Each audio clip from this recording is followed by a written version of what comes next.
Wildfire is always a big environmental issue. Wildfire risk depends on a number of factors, including temperature, soil moisture, and the presence of trees, shrubs, and other biofuels. All these factors have strong direct or indirect ties to climate change. Climate change enhances the drying of the materials that burns and spread wildfire. Due to factors including longer summer dry seasons, and drier soils and vegetation, the wildfire season has lengthened in many areas as shown in the figure. Similarly, climate change increases the severity of fires through increased temperatures and drought.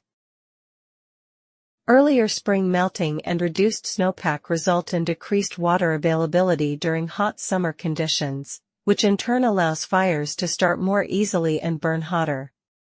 Research has shown that climate change has doubled the number of large fires between 1984 and 2015 in the western United States. As a consequence, extreme fires can release huge amounts of CO2 in a very short time.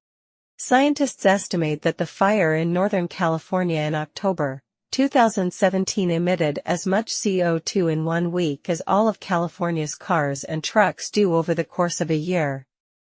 Wildfire also emit methane, which is a much more potent greenhouse gas than carbon dioxide. Fire in high latitudes with incredibly dense forests emit methane from the permafrost that lies beneath them. More than that, fire is the major source of tiny particles in the global atmosphere. Megafires may intensify these emissions and send them higher into the atmosphere.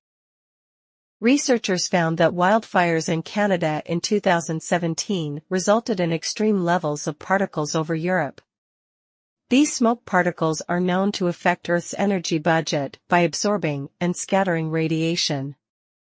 As shown, the unperturbed cloud can scatter and absorb the solar radiation. On the other hand, the cloud with more aerosol has a smaller cloud droplet size, larger droplet number, greater scattering of solar radiation, and less precipitation.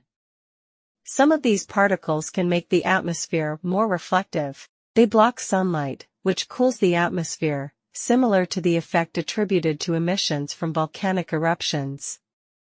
However, black carbon, aka soot, can actually absorb heat while floating around in the air, and that heats the atmosphere. In some years, scientists have traced soot from wildfires in Canada to Greenland, where they darken the ice and snow and speed up melting. As conclusion, wildfires and climate change are locked in a vicious circle.